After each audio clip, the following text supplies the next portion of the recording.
You're listening to Financial Advisor Marketing, the best show on the planet for financial advisors who want to get more clients without all the stress. You're about to get the real scoop on everything from lead generation to closing the deal. James is the founder of theadvisorcoach.com, where you can find an entire suite of products designed to help financial advisors grow their businesses more rapidly than ever before. Now, here is your host, James Pollard. In this podcast episode, I'm going to talk about a weird way that I've been building my email list over the past few months. It's something that I haven't seen anyone else ever talk about, yet it's something that's worked extremely well for me. Let me tell you exactly what I've been doing. I've been running online ads campaigns to get new subscribers to my Inner Circle newsletter. These are not huge campaigns, by the way, simply because I want the right type of person to subscribe. I do not want to cast a wide net in this scenario. Or actually, in very few scenarios do I cast a wide net, just so you know. But these campaigns are like $50 to $100 per day, nothing crazy. Some of the campaigns are actually $5 per day because the metrics get all out of whack if I try to spend more. It's a whole thing. But just think in your mind $50 to $100 per day.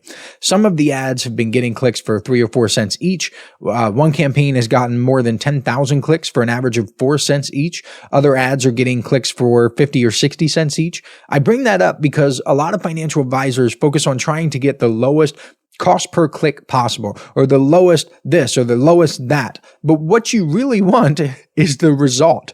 What if you got a bunch of clicks for 4 cents each, but not the result you really wanted? Then it wouldn't even matter. It would still be a waste of money. That's why I have campaigns running with such a wide variety of costs, because I care about what actually works. If the 4 cent campaign gets results, that's cool. I'll keep it running. If it does not get results, then I'll turn it off. If the 50 cent ad campaign isn't getting results, of course I'll turn it off. If it is getting results, I will let it run. Now, it's funny that I say actually works, because the truth is that these ads are horrible at what I have them set up to do, which is attract Inner Circle members. And to be fair, it kind of makes sense. And it was a dumb move for me to even try to run ads like this, because the Inner Circle newsletter page has the lowest conversion rate of any page on my website. Meaning, out of everything I offer at this point, more than a dozen products and different ways that you can get involved in my world, and videos and podcasts and all that stuff, people are the least likely to subscribe to the newsletter.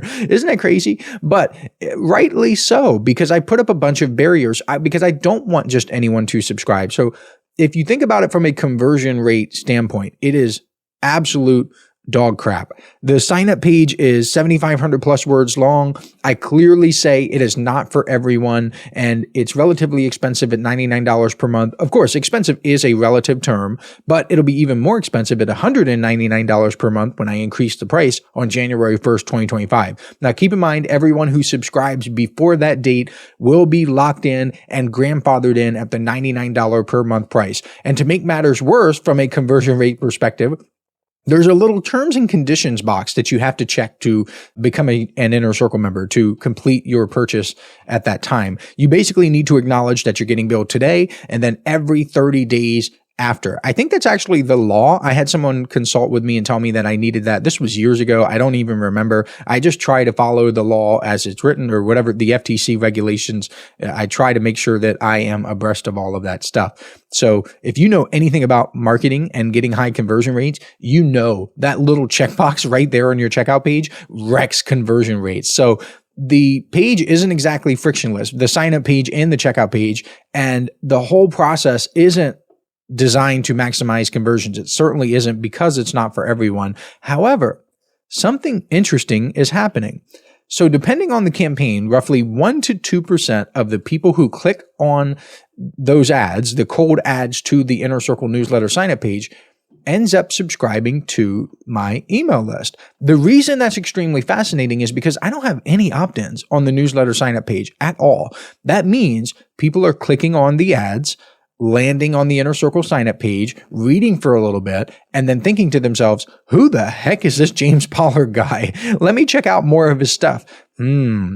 That's a major lesson for financial advisors, especially because hiring a financial advisor isn't a frictionless process either. It's very unlikely that someone will land on your website for the first time and be so impressed that he or she feels compelled to set an appointment right away. So you need something else. That's one of the reasons I'm always talking about building marketing assets. You need other stuff. You need somewhere else for your prospective clients to go when they have a first impression of you and they like you, but they don't want to do the thing that you want them to do yet, which is probably set an appointment. There's this weird gray area where people, and it's not just with websites, it's with LinkedIn profiles too. If financial advisors have podcasts or YouTube channels, let's say that someone interacts with you online or wherever for the very first time, and that person likes you and wants to hear more from you and wants to stay in your world, but doesn't want to set an appointment or become a client right away. And you should be thankful that people operate this way, because if they didn't and they just felt compelled to become a client of any financial advisor immediately upon the first impression, then client retention rates would be extremely low. So you should be thankful for this, but you also need to be cognizant of it in your process. So in my case, people are reading a little bit about the newsletter and the fantastic results it gets for financial advisors, but they're not going to make that sort of commitment during the very first time they encounter me. Instead, they go to another page and another one sometimes and another one sometimes, and eventually they end up subscribing to my email list. Do I recommend that you blindly copy this exact strategy that I'm telling you about? No, I don't. I do not recommend that you send a bunch of traffic to a page that isn't related to your goal. In my professional opinion, it is still better to send traffic directly to a landing page offering a lead magnet. I still do that, by the way. I'm just sharing this story with you because it is a strange little discovery I had in my business, and I wasn't even looking for it. It's pretty awesome too, because if I'm getting clicks for 4 cents each and roughly 2% of people subscribe to my email list, that means I'm getting email subscribers for about $2 each. Even if I pay 50 cents and I get a 1% conversion rate, that still might make sense, because let's do some quick math. If I pay $50, so 1% and then 50 cents, that makes $50 for a high quality email subscriber. That might seem like a lot, but is it really? Because the conversion rate on the exact type of person I want as an inner circle member tends to be a lot higher, simply because when they see what I offer, these types of people, when they see what it is that is in store for them, it makes perfect sense to them, and they usually join quickly. Let's say that 10% of all of these people who join my email list end up subscribing to the newsletter. That's high, but again, these are extremely targeted people. That means I'm effectively paying $500 to get a subscriber. So $50 per subscriber to the email list, and then 10% of those will subscribe to the Inner Circle newsletter. That's $500 per subscriber. So I just want to make sure that you're following along. So now the question becomes, how long does each subscriber stay? Well, let's just talk about revenue now. I don't want to get too complicated with the net income and all this stuff. Let's just stick to revenue. $99 in revenue is generated per month. That means each subscriber needs to stay on average 6 months before I even break even. That is totally fine with me, by the way, especially because Inner Circle members tend to stay subscribed for years. So here's another lesson for you. I gave you a major lesson earlier. I'm giving you another major lesson right now.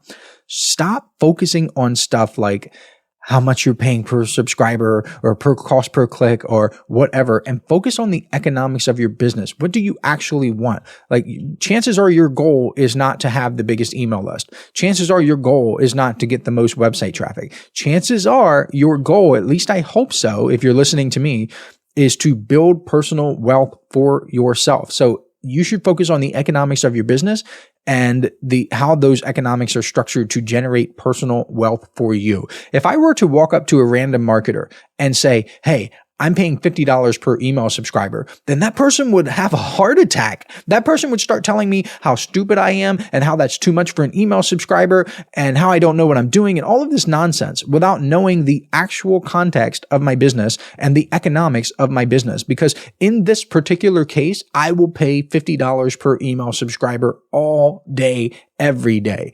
And in many cases, the economics of a financial advisor's business allow for similar effects. Because let's say a financial advisor makes $4,000 per client. Well, if that's you, How much can you pay or spend or invest to acquire that client? A lot, right? I think a lot of financial advisors stay stuck because they view their businesses as paychecks or something when they should view their businesses as vehicles to build personal wealth. Again, build personal wealth. What do you actually want?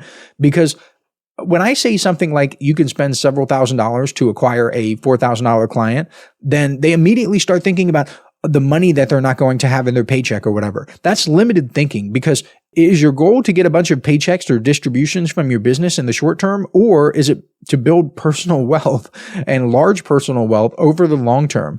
Listen up, financial advisors. This is something special I'm doing exclusively for people who listen to this podcast. If you subscribe to the Inner Circle newsletter over at theadvisorcoach.com/coaching, I will send you a collection of 7 copyright-free emails personally written by me that you can use right away to begin getting more clients. I call these my objection-busting emails because they're designed to overcome the biggest objections financial advisors face. All you have to do is send me an email letting me know you've subscribed, and I will reply back with a link where you can download them for free. I originally offered these in the May 2024 Inner Circle newsletter issue, and it was one of the most popular bonuses I've ever given away. Today, these 7 objection-busting copyright-free emails are only available to listeners of this podcast because I'm not mentioning them anywhere else. Go to theadvisorcoach.com/coaching to subscribe today.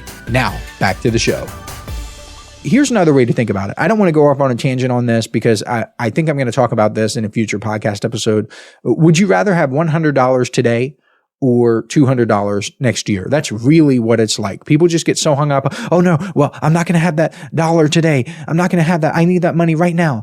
And it hamstrings them completely.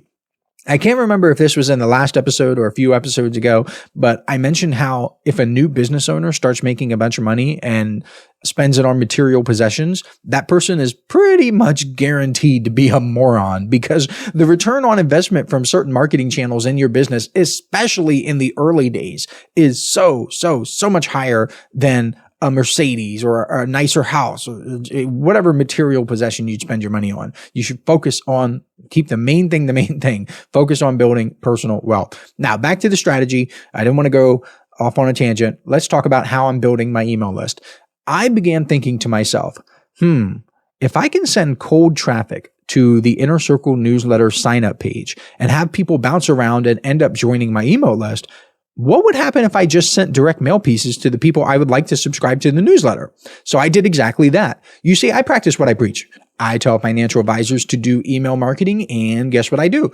Email marketing. I tell financial advisors to do direct mail, and guess what I do? Direct mail. I wrote up a sales letter really quickly. I could have made it 10 times better if I spent more time on it, but I just wanted to get it shipped. No pun intended. Also, it took a lot of pressure off from making it a quote unquote good sales letter because I had zero expectations. I knew in the back of my mind, I'm doing this to get people involved in my world, not to subscribe to my newsletter. So I guess I didn't push as hard as I could have, but maybe it actually made it better because I didn't push. Something to think about. So I ended up writing 6 pages. I like going for 6 pages almost every time because that is typically the max you can put in a regular envelope with a first class stamp. Can you squeeze in more? Yes, I've gotten away with more, but I've also had the USPS complain at me because they couldn't fit it through the little slot that they use. It's like something that they have to be able to fit it through in order to scan. I don't know. They just told me that they would not take it, that I had to put more stamps on it. But I have never had 3 pages printed front and back fail me. That has always worked every single time. 3 pages printed front and back into a regular envelope, the number 10 envelope with a first class stamp. Right now, it's 73 cents with that thing on it. That gets mailed every time. They have never rejected that. I'm not going to give away exactly what I said in the letter. This is a free podcast episode after all. I can't give away all of my secrets for free, but the basic gist went something like this.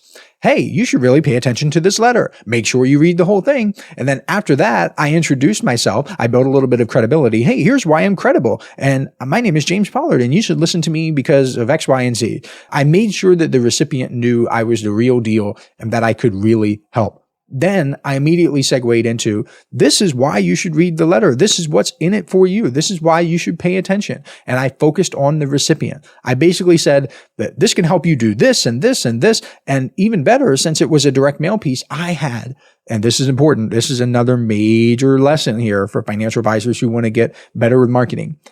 With direct mail, you have complete control over the recipient.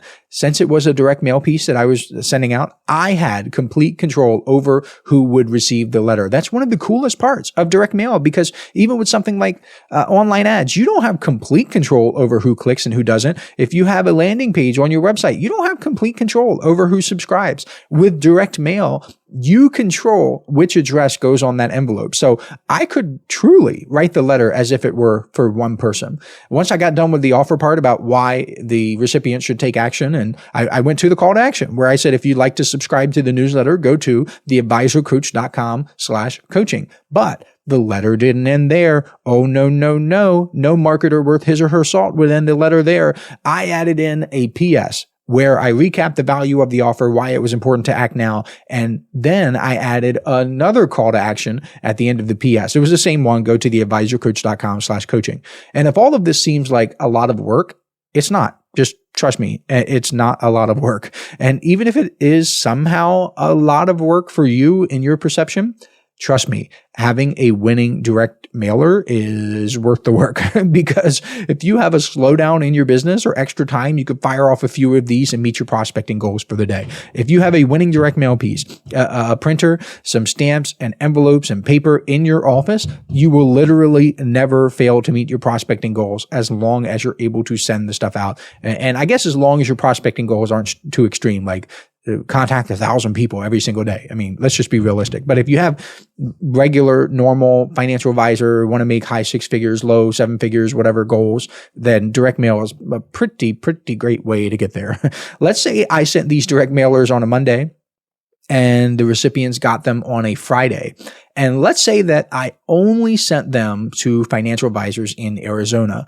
Well, on Friday night, I would check my tracking software and I would see that I got a bunch of email opt-ins from IP addresses in, you guessed it, Arizona. Oh, and then on LinkedIn, I would go to the who's viewed your profile section and see that several financial advisors from, Arizona viewed my LinkedIn profile.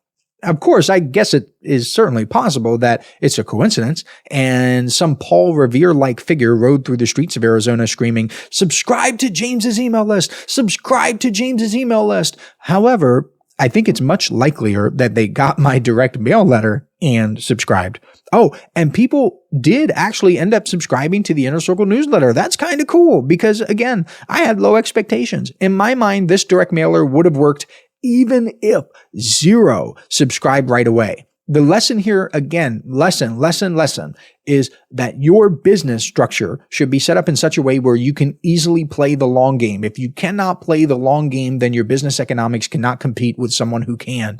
What do the numbers look like? Well, email subscribers from direct mail can be really tricky to track, especially because people use email addresses that can't be identified. Like, I'm sorry, sexykitty69@aol.com. I don't know if that person's from Arizona or not. People also bounce around a lot on the website. They use VPNs, all this stuff, but simply estimating or guesstimating, I suppose, I am fairly confident that roughly 3%, 2, 4, somewhere in that range, roughly 3% of all the people who received my mailer ended up getting involved in my world in some way. That's conservative, by the way, because in my mind, getting involved in my world includes following me on LinkedIn, subscribing to my email list, subscribing to the Inner Circle newsletter, or even sending me an email directly letting me know that they're interested in learning more. But let's just stick to email subscribers. If I spend $1 per mailing, that means I'm getting email subscribers from direct mail at that 3% conversion rate for $33 each. I will triple and quadruple down on that because I can control who receives the letter. I can be extremely targeted, and I have all sorts of tricks up my sleeve for the future and how I'm going to do a lot more direct mail. I'll also add one thing. I like direct mail because it's private. I'm not a fan of the whole build in public thing that people do on social media now. I think it's kind of silly. I like to operate under the radar because let's just be real here. You have no idea if I'm going to send 50 letters in the next month or 5,000 or 50,000. You just don't know. And I like it that way. It's something to think about, something to consider. The privacy aspect of marketing and certain marketing channels is highly underrated, in my opinion. All right, that's it for this week's episode. I know it was high level. I hope it got you thinking. This is something I wish someone had told me at the beginning of my entrepreneurial journey. I would be so far ahead right now if I knew this. Either way, I'm glad I'm telling you now. I'm glad I'm paying it forward to you, and I will catch you next week. This is thepodcastfactory.com.